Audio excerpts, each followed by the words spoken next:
Hello mga kamat, ngayon tuturuan ko kayo ng decimal to fraction. Ito yung lesson sa elementary, tama? So, gagawin natin una, kunin natin yung 4 at saka 5. 45 over, bibilangin natin kung ilan yan. Yun ay dadagdag natin na 0, tatlo. Ibig sabihin, dadagdag natin ng tatlo yung, ng 0 yung 1. Next, ano yung pwedeng i-divide natin sa 45 and 1,000? Walang iba kundi 5. Okay? So, 45 divided by 5, the answer is 9. So, 1,000 divided by 5, the answer is 200. So, the answer is 9 over 200. Next, yung whole number na nasa unahan, lagay natin. Yung number na nasa unahan na. Next, 8. Ilan ang given? Isa. Isang 0 ang nadagdag natin. Next, ano yung pwedeng i-divide naman natin sa 8 at saka 10? Walang iba kundi 2. So, 8 divided by 2, the answer is 4. So, 10 divided by 2, the answer is 5. Then, copy natin yung whole number.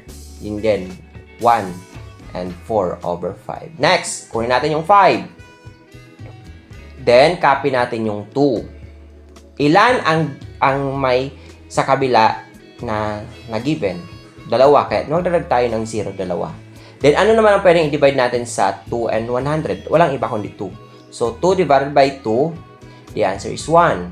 So, 100 divided by 2, the answer is 50. Kunin natin yung 5.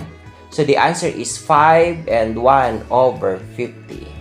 Next, yung 1. Copy natin yung 1.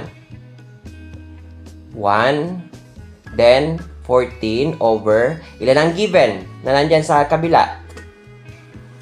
Dalawa. Kaya dalawang 0 ang dagdag natin. Next, ano naman ang pwedeng i-divide sa 14 and 100? Walang iba kundi 2 ulit. So, 14 divided by 2, the answer is 7. 100 divided by 2, the answer is 50. Tama. Next, kunin natin yung 1 ulit. 1. So, the answer is 1 and 7 over 50. Next, dahil 0 nandun, wag natin lalagay. So, 25 over, ilan ang given? Dalawa. So, 1, 2, 3. Ay, 2. Sorry, 2. Next, ano naman pwedeng divide? Walang iba kundi 25 lang naman. So, 25 divided by 25, the answer is 1. Then, 100 divided by 25, the answer is 4. So, the answer is 1 over 4. 0.5. Walang number sa 0 lang. Huwag nang kopyahin. So, 5 over, isa lang naman given, kaya 10. Dagdag tayo ng isang 0.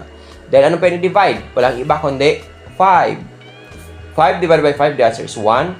So, 10 divided by 5, the answer is 2. So, the answer is 1/2. Next, 3 over 9, ay 3.9. Sagutan nyo na lang po. Try ninyo. And then, i-comment ninyo po. I-comment nyo dito sa comment section ko. Thank you!